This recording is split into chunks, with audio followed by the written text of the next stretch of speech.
Ladies and gentlemen, boys and girls, children of all ages, welcome to the Robert Report Show. From the independent scene to the main event of WrestleMania. As always, I'm your host, Robert. Alright, AEW All Out review. I've seen a lot of stuff online the last day or so. The outrage this show got is actually unbelievable to me. As a wrestling fan, not a WWE fan, I'm a pro wrestling fan, so I watch WWE. I enjoy WWE. I enjoy TNA. I enjoy AEW. I enjoy GCW. I enjoy House of Glory.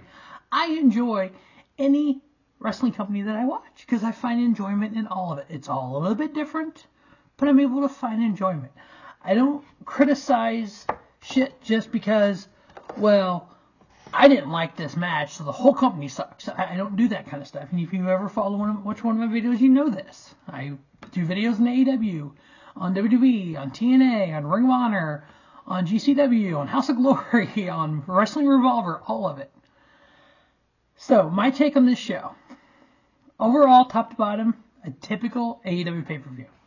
So you had just unbelievable God matches we're going to look back on in 5 years, 10 years going, do you remember that match? Oh, I do.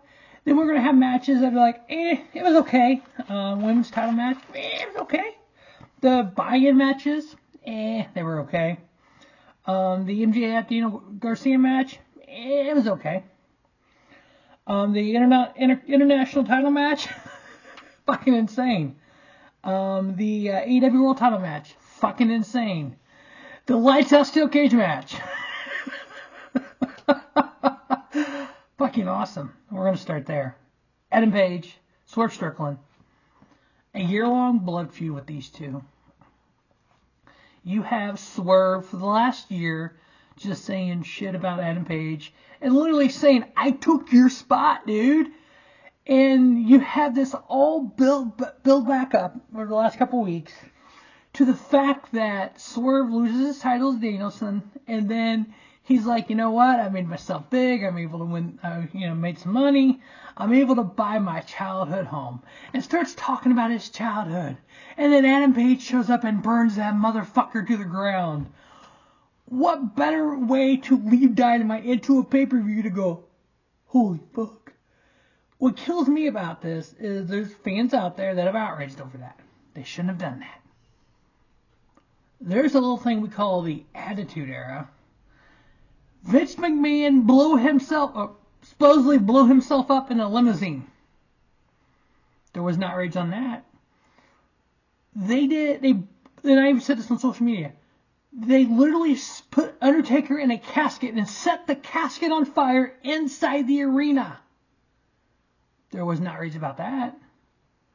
People have outrage over stuff for no reason.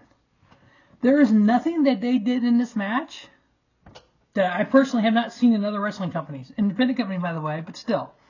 Not a mainstream TV deal, no. But here's the thing. This is on pay-per-view. I spent $50 on this show. Everyone that paid for it spent $50 on the show unless you have a VPN that's out of the country and you get the out-of-country price. I know people do that. That's fine. But still, you spend $25 on it. So this match, we build this all up. We make it lights out, steel cage, unsanctioned. Basically means anything goes. Chairs, tables in the ring before the cage even come down. You had Adam Page holding Swerve down so when the cage come down, he got decapitated. Luckily, they moved before the cage came all the way down. You had a fucking staple gun. You had a black and yellow tote in the corner with a staple gun in it. That is GCW shit right there, folks. The fact that Page went after Swerve with the staple gun, and then Swerve got a hold of the staple gun to start stapling Page with it. I mean, you had Swerve staple the picture of Page. You had barbed wire, just pieces of barbed wire that wrap around their arms and just clotheslining people with it. Chairs. Swerve did the side drop of Page on the cement block, and the block didn't break or crack or even chip. I know people have you've messed with cement blocks before. They're not light. They're not fake. They're not, they know how to fall. No, you don't know how to fall on a cement block. Paige had the spike that he took from the house and burnt. I mean, where did he dream up this stuff? I thought it was hell of fun, though. I thought this match was that, blood feud, take it to the next level of these two. Paige doing the super power bomb off the top rope. Paige having pulling the cold bridge out of Swerve's mouth. The needle, that was just, I had to turn on that one. I've watched a lot of death matches, but to pull a hyperkinetic needle out and shove it through the cheek, and set the cheek through the cheek of Swerve. It's like, holy crap. And then the chair shot at the end. Paige literally killed Swerve Circle with a chair shot to the head. Now, chair shots to the head, we know what can come of that. We know some ramifications of taking those kind of shots. We know more about the brain than we've ever known before. Maybe that shouldn't have happened. If he would have taken a chair shot like across the chest or even to the back, I mean, okay. But just straight on the forehead, I mean, here's the thing. When these matches happen, like this match here, I'm not saying these guys did this all in practice, quote, but Adam Page, Swerve Strickland, producers, etc., were in that ring laying out what they're going to do here. Page agreed to swing the chair like that. Swerve agreed to take that hit. That wasn't a blindside hit on Swerve. He knew he was taking that hit. He knew he was getting stuck in the cheek with the hyperkinetic needle. They knew they were stapled one another. They knew the stuff going into the match. This wasn't all just done on the fly. But still, they brought this match to life. They brought this unsanctioned blood feud to life. Adam Page getting the victory. I give it 4.5. When I watch a death match in GCW, if you watch any of my GCW videos, you know that I talk about this. I look at the weaponry, I look at all the plunder, all that stuff as moves. So to me, when they're the back body, side drop somebody on a seam-out block, that's, to me, an elevated side drop. When they do things with the needle, that's just like a armbar, kind of, it's a move. It's part of the match progressing. So that's how I rate these matches, and that's how I watch these matches. This is just another move in the match. Do I want to sit there and watch Zack Sabre Jr. twist Bryan Danielson up for an hour? Done it. Those are moves, just like all the plunder is an additional to the move. So that's my take on that main event. The World Heavyweight title, we'll save that for the last of the show. So these 0-hour matches, we had the Acclaim with Billy Gunn taking on the Iron Savages, Boulder and Bronson, with Jack Jameson at ringside. Honestly, the only big spot in this match really was Boulder slammed both Bowens and Caster. I think the Acclaim has lost a little luster since they quit doing the rap. So I'd like to see that come back and get them back to where they were. 2.5 star on that match. It lasted 8 minutes. Next up, we had a 6-man tag. We had Dustin Rhodes teaming up with Hologram and Sammy Guevara, taking on the Premier Athletes, Ariya Daivari, Josh Williams, and Tony Nese with Mark Sterling at ringside. To me, this was a dynamite match, or a collision match. I'm kind of weird to me that Dustin on AEW programming is teaming with Hologram and Sammy Guevara in 6-man, but he's Ring of Honor 6-man tag champions with the Von Erichs. Why not have the Von Erichs out here? Maybe have Sammy Guevara at ringside, take Hologram out, and have Dustin and Von Erichs, or even have one of the Von Erichs in there. I just don't understand the whole Hologram. Sammy Guevara is with Dustin and the Von Erichs in Ring of Honor. So putting Hologram with those two didn't make a lot of sense to me. Decent match. It was a little less than 10 minutes long, 9:51. I give it 2 3/4 star. Then we just had a 6-man tag that we've seen before. We had the Bang Bang Gang, Austin Gunn, Colten Gunn, and Juice Robinson. Rock hard Juice Robinson taking on the Dark Order, Alex Reynolds, Evil Uno, and John Silver. It's almost like the Dark Order had just become enhanced talent tag 6-man guys just to get beat. Seems like a lot. 7.5 minutes. I give it 2 3/4 star with the Bang Bang Gang winning. Next up, we had a trios 3-way. So we had a 6-man tag triple threat match with Action Andretti and Top Flight. I kind of like them together with the high flying and everything. Taking on the United Kingdom, Matt Taven, Mike Bennett, and Roddy Strong. And then Shane Taylor Productions, Lee Moriarty, Shane Taylor, and the Beast of Mortos. I mean, just a standard Dynamite Collision match. To me, this match would have main evented a Collision. But the Undisputed Kingdom getting the victory, Taven, Bennett, and Strong, I give it 2 3/4 star. First match on the AEW All-Out card was MJF taking on Daniel Garcia.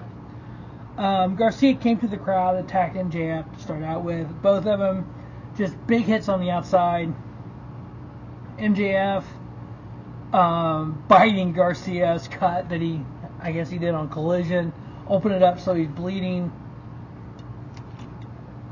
MJF got a weird roll up at the end. It was weird at the end of this match. The match was kind of like wonky, and then there, to me at least, and there was he kind of rolled him up at the close to the ropes. You had him the shoulder. You see the shoulders down, and the referee hits 1, moves, hits 2, 3. It's a proper count, but it looked like at first I had to rewind it. It looked like he get kicked out at 2, and they called it 3, but he kind of kicked out at 3. Then you had the whole typical MJF, shake your hand, we kicked ass out there together.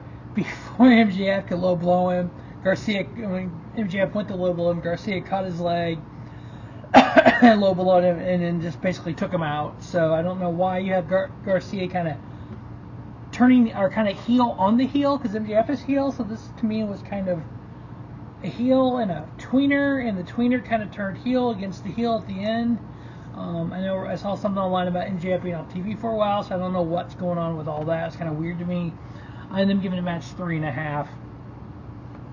Next up, we have the AEW World Tag Titles on the line. We have champion the Young Bucks, Matthew and Nicholas Jackson, your EVPs, taking on the Blackpool Combat Club.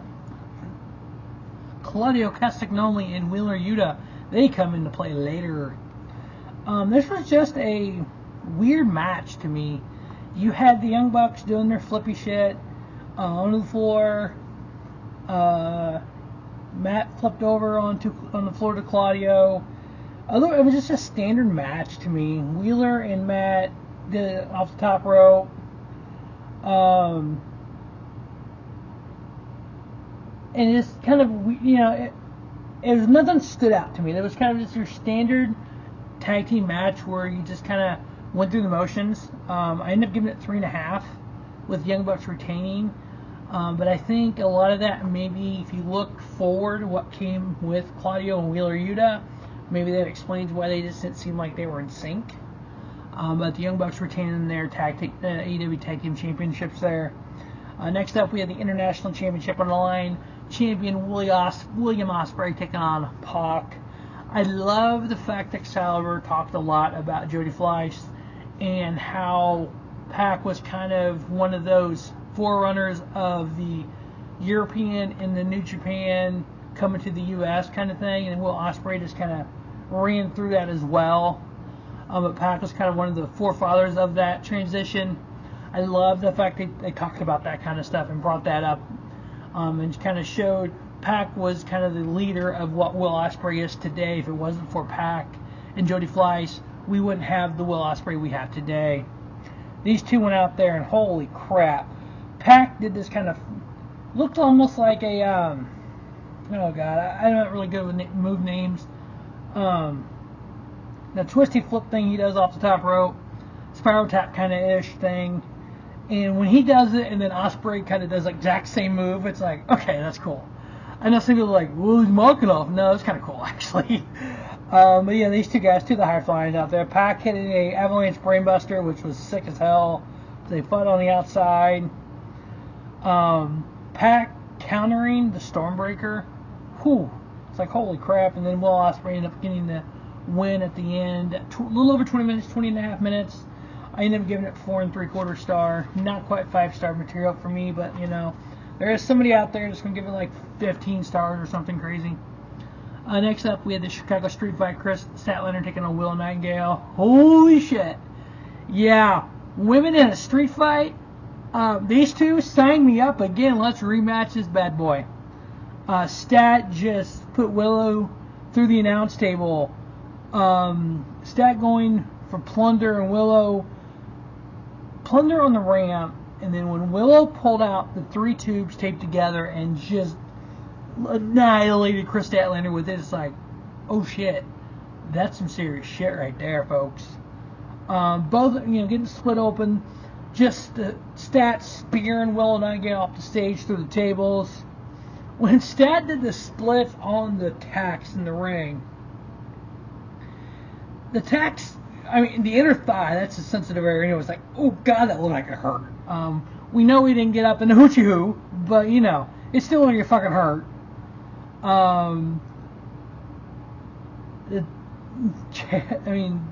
The fact we had a chain turned into a chain match. And they freaking end up like a strap match with a chain, and Stat ends up choking out Willow with a chain. It's like, holy crap! I get this match 4-star. I may rewatch it. It may go to 4.5. But you know what? We're just gonna do. I'm gonna go ahead and officially say 4.25 is what my official number on that match is gonna be. 4.25 on the Chicago Street Fight, Chris Statlander versus Willow Nightingale. Next up, we had the AEW Continental title on the line, 4-way match. That was kind of Kazuchika Okada, the champion, taking on Mark Briscoe, Orange Cassidy, and Konosuke Takeshita. I like the match, don't get me wrong. Not a lot of big spots. You had a lot of more 2-on-2 and kind of 3-on-3. You didn't have a lot of the 4-on-4. No big spots. Just kind of everybody kind of fighting everyone. Then Okada getting the pin on Orange Cassidy. I give it 3 3/4. Good match. I enjoyed it. Just I needed more from it. The AEW Women's title. Ooh, this was a disappointment to me. The AEW TBS title on the line. Champion Mercedes Moné versus Hiroko Shida. She's damn good. Moné's I thought was pretty damn good. This match wasn't pretty damn good to me. This match fell kind of short for me. I didn't see a lot of things I enjoyed about it. I ended up giving it 2 3/4 star. Nothing stood out really. Like, oh, this spot happened. There's really nothing big. It was just kind of your standard women's match you would see on Dynamite. It didn't race to the level of all the pay-per-view, or race to the level of kind of where it was at on the card, or nothing. So, Moné getting a victory there on Hikaru Shida. And then the first main event, actual main event of the show, before the Lights Out match, they called it, AEW World Heavyweight Title Line champion Bryan Danielson taking on Jack Perry. Bryan doing that flying surfboard on Perry, and then the springboard on the outside that Bryan did. This match started off pretty tame. I thought it started off to me like you would an Iron Man match. A lot of submission holds, a lot of mat stuff, and then it kind of ramped up a little bit. Once Jack pulled the referee in front of Bryan, did the kick, and the referee got knocked down, the Bucks come out, attack Bryan, and then Bucks hit the TK driver on Bryan. Claudio and Wheeler Yuta come out and chase off the Bucks. Killswitch comes out and attacks Bryan. Christian comes out. He has that title shot anytime he wants it, so there's like a cash in. Then you had Mox appear. So this is after Bryan getting the victory on Jack Perry. Then you had Mox appear, kind of almost stopping the family there, Christian and Nick Wayne and Killswitch. And then you had Claudio and Wheeler Yuta come out, had that standoff.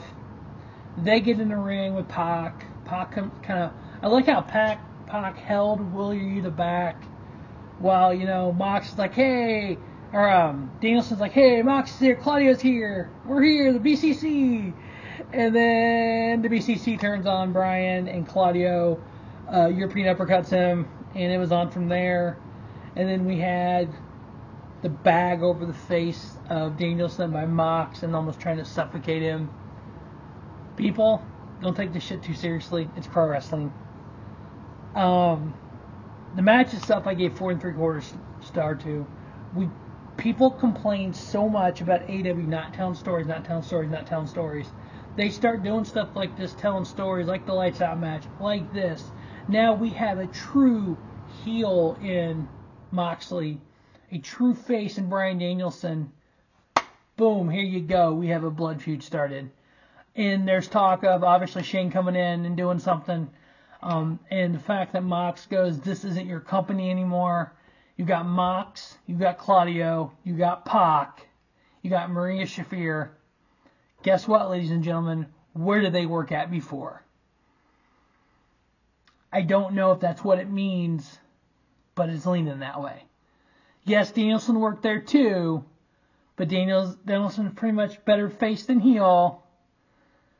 So I want to see where this goes. This is storytelling, folks. It is pro wrestling. You don't need to take it all that serious. But you know what? Overall, great show. AEW All Out. As always, thanks for watching Rubber Sports Show. From the independent scene to the main event of WrestleMania and everything in between. Thanks for watching Rubber Sports Show. Don't just have a great day. Have a spiffy day. Rubber Sports Show, your YouTube leader in sports channel content.